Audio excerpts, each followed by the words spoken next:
பார்த்து அது மேற்கு பார்த்த சைட்டு. நான் சொன்னேன், மேற்கு பார்த்த சைட்டாக இருக்குதுங்க, வாங்கிக்கங்க, நம்ம வடக்கு பார்த்து வாசப்படி வச்சு கட்டிக்கலாம் அப்படின்னு ரமேஷ் சார்கிட்ட நான் சொன்னேங்க. சொன்னதுக்கு சரிங்க அதையும் பாருங்கன்னு சொன்னாங்க. அங்கே போய் ஒரு நாள் ஃபுல்லாக ரவுண்ட் அடித்து ஒரு 4-5 இடம் பார்த்தேங்க. நமக்கு தெரிஞ்ச புரோக்கர் ஒருத்தர் அங்கே இருந்தார், அவர் பேர் சதீஷ். அவரையும் நான் சொன்னேன், இந்த மாதிரி என்னோட கஸ்டமர் இருக்கிறாங்க, கொஞ்சம் இடம் இருந்ததுன்னா கேத்ரி வித்யாலயா ஸ்கூல் இருக்கு இல்லைங்களா, அங்கே ஒரு 4 கிலோமீட்டர் சுற்றளவுக்குள்ள ஒரு 5.5 லட்சம் 6 லட்சத்துக்குள்ள இடம் இருந்தால் பாருங்க, இந்த மாதிரி வேணும் அப்படின்னு அவர்கிட்ட சொல்லி வச்சுருந்தாங்க. அவரும் ஒரு 4-5 இடம் பார்த்து வச்சுருந்தாருங்க. ரமேஷ் சாரும் நானும் 18ஆம் தேதி ரமேஷ் சார் வந்தாருங்க. வந்துட்டு திருப்பூரில் இறங்கினாருங்க. திருப்பூரில் வந்துட்டு திருப்பூர்லேருந்து நான் அவரை பிக்கப் பண்ணிட்டேங்க. பிக்கப் பண்ணிவிட்டு ரமேஷ் சாரை நேராக இடத்த கூப்பிட்டு போனேன். இதுக்கு முன்னாடி அவர் கோயம்புத்தூருக்கு இடம் சம்மந்தப்பட்டு வரவே இல்லைங்க. இடம் பார்க்கணுன்னு ரமேஷ் சார் வந்ததே கிடையாதுங்க அந்த ஏரியாவுக்கு. சரிங்களா, முதல்ல என் கூட வராருங்க ரமேஷ் சார். வந்து பார்க்குறோம். அப்புறம் சதீஷும் அந்த மாதிரி 2 இடத்த காமிச்சாருங்க, 2-3 இடத்த காமிச்சாரு.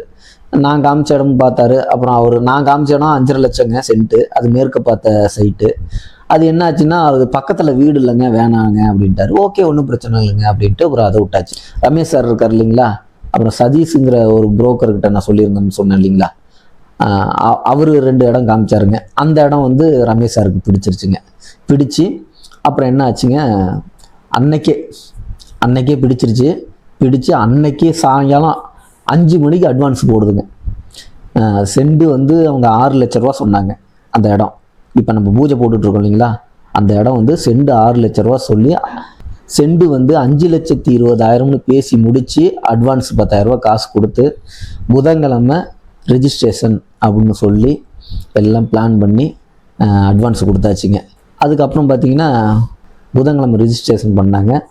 அதுக்கு முன்னாடியே நம்ம பேசி வச்சுட்டோங்க, வெள்ளிக்கிழமை ஆகஸ்ட் 22ஆம் தேதி வாஸ்து நாள் வருது, அன்றைக்கி நம்ம பூஜை போட்டுக்கலாம் அப்படின்ட்டு முன்னையே பேசி வச்சுட்டோங்க.